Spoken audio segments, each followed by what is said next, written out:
سب سے زیادہ پوچھا جانے والا سوال ریمیٹنس کے بارے میں ہے کہ ریمیٹنس سے کیا مراد ہے۔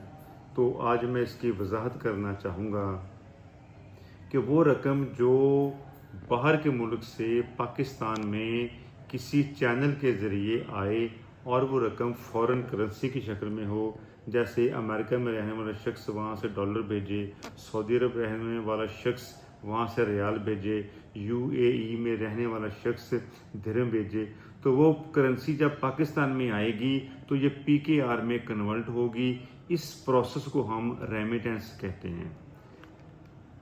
یہ رقم نارمل بینکنگ چینل کے ذریعے آنی چاہیے، اس کے بغیر اگر آئے گی تو وہ ریمیٹنس نہیں ہوگی۔ کرنسی ایکسچینج انسٹیٹیوشنز جیسا کہ سکیجولڈ بینکس وغیرہ ہیں اور ویسٹرن یونین بھی اس میں شامل ہے، اگر اس کے ذریعے رقم آپ کے اکاؤنٹ میں آئے گی وہ ریمیٹنس کہلائے گی۔ اب اس کے لیے ایک خاص لمٹ ہے اور وہ لمٹ ہے 50 لاکھ روپے آپ کے اکاؤنٹ میں ریمیٹنس کی حیثیت سے آ سکتے ہیں۔ لیکن اگر اس سے زائد رقم آ جائے تو کیا FBR آپ کو نوٹس دے گا؟ کیا FBR آپ کا ٹیکس لگائے گا؟ نہیں۔ تو پھر آپ کو اس کی ایکسپلینیشن دینی ہوگی، وضاحت کرنا ہوگی، سورس اس کا کلیئر کرنا ہوگا۔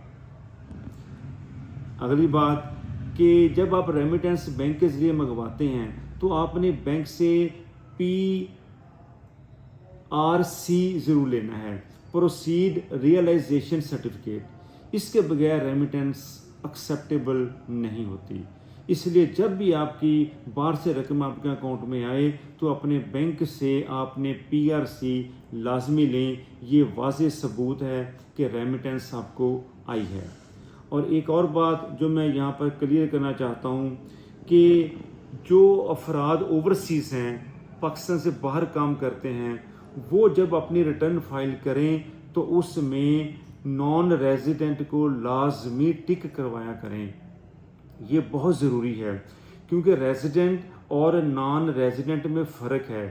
ریزیڈنٹ وہ شخص ہوتا ہے جو مور دین 183 ڈیز پاکستان میں رہتا ہے، وہ ریزیڈنٹ ہے۔ جو لیس دین 183 ڈیز پاکستان میں رہے وہ نان ریزیڈنٹ کہلاتا ہے۔ جتنے ہمارے اوورسیز بھائی ہیں یہ سارے نان ریزیڈنٹ ہیں تقریباً، اور جو ڈیز مینشن کیے گئے ہیں اس کے مطابق وہ کیلکولیشن کر لیں کہ آپ پاکستان میں کتنی دیر رہ رہے ہیں اور باہر کے ملک کتنا ٹائم گزار رہے ہیں۔ تو اگر وہ نان ریزیڈنٹ ہیں تو اپنی ریٹرن میں نان ریزیڈنٹ والا خانہ لازمی ٹک کریں، یہ بہت ضروری ہے۔